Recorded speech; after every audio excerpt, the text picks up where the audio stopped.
మీరు ఒప్పుకోకపోయినా చేశాడు? ఒప్పుకోకపోయినా చేసినాడు సార్.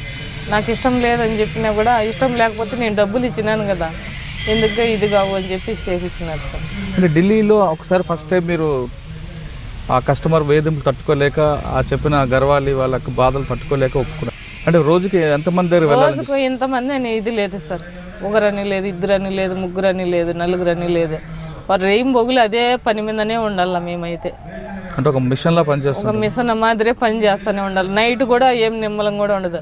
కనీసం తిండి తినే కూడా నిమ్మలం ఉండదు. వాళ్ళు ఎక్కువ కస్టమర్, అది ఒకరు కానీ, ఇద్దరు కానీ, ముగ్గురు కానీ, నలుగురు కానీ లోపలే కస్టమర్లు పెట్టుకొని ఒకరి మించి ఒకరు ఇది చేసుకుంటానే ఉండాలి సార్. అది లోపల కూడా నువ్వు వేరే వాళ్ళ తాకు మళ్ళీ వేరే వాళ్ళ తాకు పంపించకూడదు. నీ తాకు ఎంతమంది కానీ అంతమంది నువ్వే ఇది చేయాల.